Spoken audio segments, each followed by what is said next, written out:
Após o mercado reagir negativamente ao aumento do IOF, o Imposto de Operações Financeiras, o governo voltou atrás em parte do decreto. O governo vai manter a alíquota zero de IOF sobre a aplicação de investimentos de fundos nacionais no exterior. O aumento do IOF atinge principalmente as empresas e também quem faz aportes de mais de R$50 mil por mês em previdência privada. A compra de moeda estrangeira também vai ter o imposto elevado para 13,5%. Atualmente, a alíquota é de 1,1%. O objetivo da equipe econômica é cumprir a meta fiscal de 2025. Para isso, também foram congelados mais de 31 bilhões de reais do orçamento. As novas alíquotas do IOF começam a ser aplicadas já nesta sexta-feira. E hoje pela manhã, o ministro da Fazenda, Fernando Haddad, falou em uma coletiva de imprensa que o governo não tem problema em fazer correções. E afirmou ainda que as alíquotas do cartão de crédito não aumentaram, mas foram equalizadas. O IOF sobre compras com cartão de crédito passou de 3,38% para 3,5%. Crédito pessoa física está totalmente excluído da medida. Então, consignado, cheque especial, cartão de crédito, está tudo excluído da medida. Não tem nada que afete o CPF das pessoas. Mas tem o cartão, né? O cartão de crédito não foi afetado. Compra no exterior? Não, foi equalizado, porque sempre foi. Mas subiu? Sempre a alíquota sempre foi superior a 3%. Muitas decisões do Conselho Monetário Nacional, por exemplo, de um ano para cá, foram revistas. Muitas. Se você conversar com o mercado imobiliário, com agro, você vai ver que várias medidas que nós tomamos sobre LCA, LCI, CRI, CRA, nós aprovamos determinadas medidas no Conselho Monetário Nacional e recebendo do mercado a repercussão, as consequências, o detalhe, nós fizemos alterações pontuais. Isso é a prática do Conselho Monetário Nacional e tende a ser assim com esse tipo de questão regulatória, que é a atribuição ou do CMN ou da Fazenda. As questões regulatórias, elas nem passam pelo Congresso porque elas são de fácil correção. Então, muitas, se você pedir para a Fazenda, nós podemos encaminhar para vocês várias decisões que foram corrigidas pontualmente ao longo dos meses, justamente no sentido de propiciar o melhor entendimento do que se espera. Sobre o impacto, é um impacto muito baixo. Estou falando aqui que as medidas somadas são da ordem de 54 bilhões. Nós estamos falando de menos de 2 em relação ao que foi revisto hoje. E em função de ser tão pouco diante do que foi anunciado, com a repercussão que teve em função dos subsídios que nós recebemos ontem, não decidiram rever. É exatamente disso que se trata.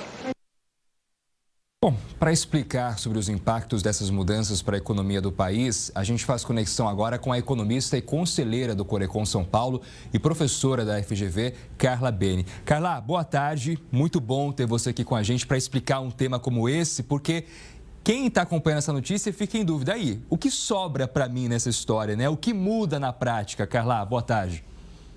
Boa tarde, Jonathan. Boa tarde a todos. Bom, se você não vai comprar dólares para viajar, por exemplo, não vai mudar em nada na sua vida. Então, essa é basicamente essa questão.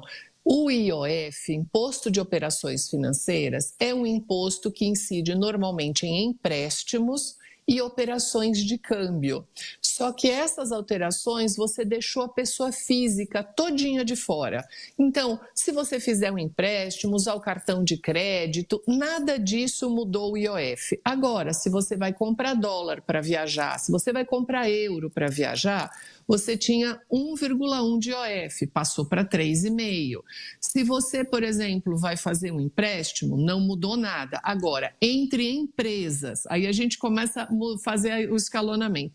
Entre empresas, você mudou o empréstimo. Então, operações para as empresas fazerem empréstimos, você teve algumas correções, sim. Outras questões, se você tem Simples e você faz um aporte muito grande no Simples, dólares, aí você também vai ter um IOF, VGBL, que é um plano específico de previdência.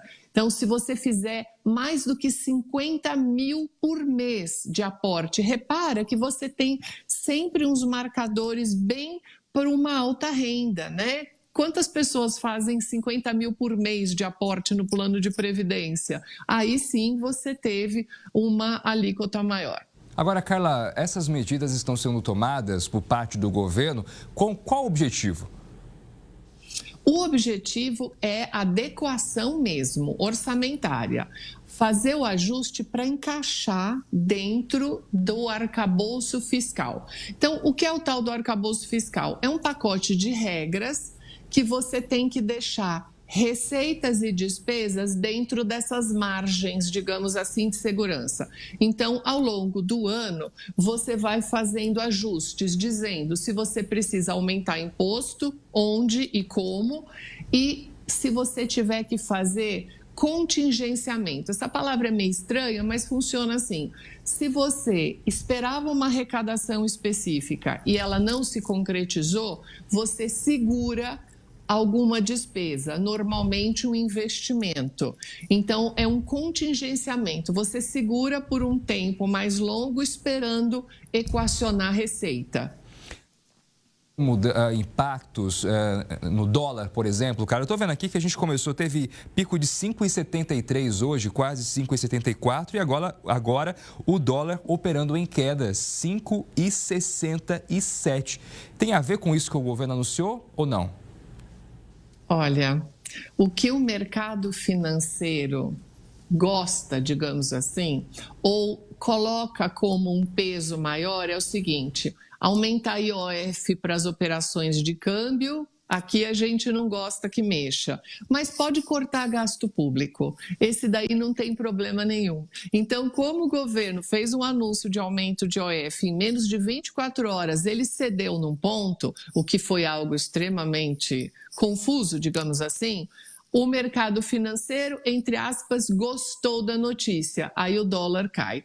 Agora, se vai cortar saúde, educação, infraestrutura, que ainda a gente vai saber, o anúncio ainda vai ser feito de quais pastas serão contingenciadas, aí isso daí não tem muito problema. Então, não mexendo em grande parte do IOF ou fazendo algumas alterações, para o mercado financeiro está tudo bem. Então, sim, tem a ver com o anúncio. Agora, essa coletiva hoje mesmo do ministro da Fazenda sinaliza que houve ali dificuldades num primeiro momento de compreensão do que de fato o governo queria colocar em prática, né? Tanto que o governo aí volta atrás após a reação negativa por parte do mercado. Essa dificuldade na comunicação não é de hoje. Nós já tivemos episódios parecidos em relação à economia também. Isso atrapalha o governo em colocar em prática planos da equipe econômica e até de outros ministérios também, Carla? Atrapalha. Concordo com você plenamente.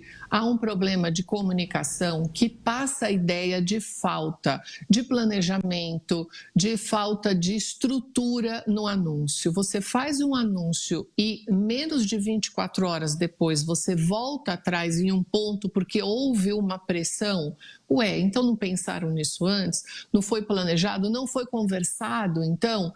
Então, no final das contas, isso também deixa muito claro o poder e a força, digamos assim, do grito de grupos específicos. Então, você faz um anúncio, tem todo um evento, mas aquilo ali incomodou. Você à noite volta e hoje de manhã tem que fazer um anúncio que especificamente fundo no exterior você retira. Então, assim, isso é muito ruim, isso abala inclusive a credibilidade, é algo que o governo deveria parar de fazer anúncio que ele tem que voltar atrás depois.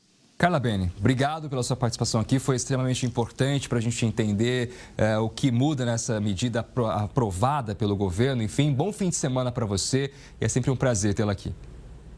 Obrigada, bom final de semana para todos. Até. Até.